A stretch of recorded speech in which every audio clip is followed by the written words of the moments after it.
All right, this is your model red bed formation lab. So I have 2 beakers labeled numbers 1 and 2. They both have 40 milliliters worth of this white sand in them. And then I added enough water so that the total volume was up to 120 milliliters in each.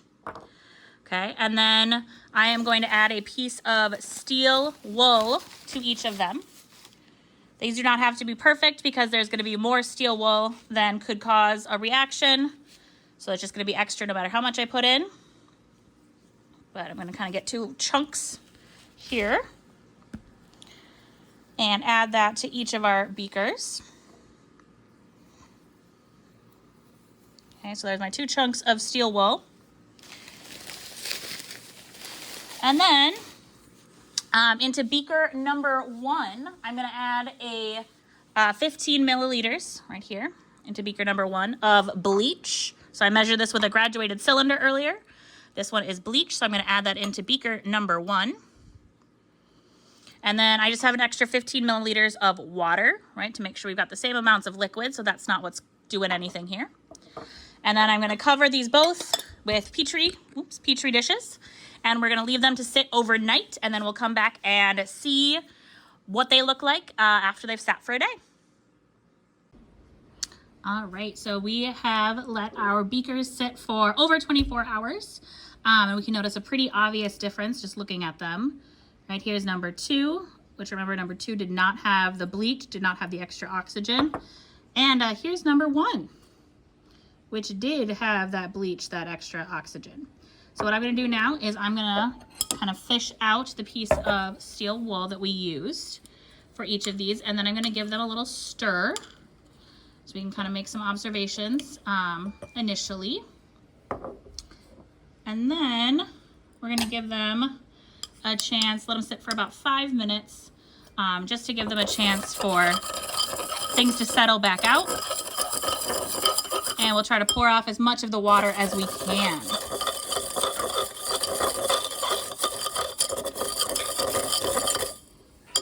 So again, here are those 2 after they have been stirred. So number 1 here looking very dirty and red. Number 2 definitely looking a little bit dirty, but certainly not nearly as red. So we'll come back after we've let them set for about 5 more minutes. All right, so we've let these kind of settle out a bit for a few minutes. You can kind of notice that a lot of the kind of reddish stuff has settled out. So what I'm going to do is carefully try to pour off as much of this liquid as I can without disturbing kind of what has settled. And I'll put it in the camera so you can kind of see what I'm doing. And again, we're just taking away the liquid so we can kind of see what we're left with not liquid. Actually, I think I shook that a little bit. I'm going to set that one down, and I'm going to try to pour off from number 2 for a little bit. Again, I'm trying to keep kind of anything solid in the container.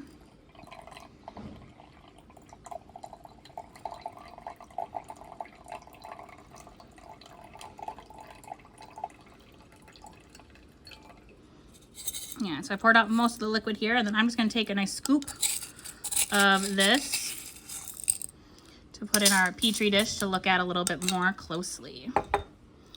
All right, I'll see how I can do with this. But you notice, obviously, I'm pouring off quite a lot of red stuff. So those are solids that are just kind of floating around in the liquid.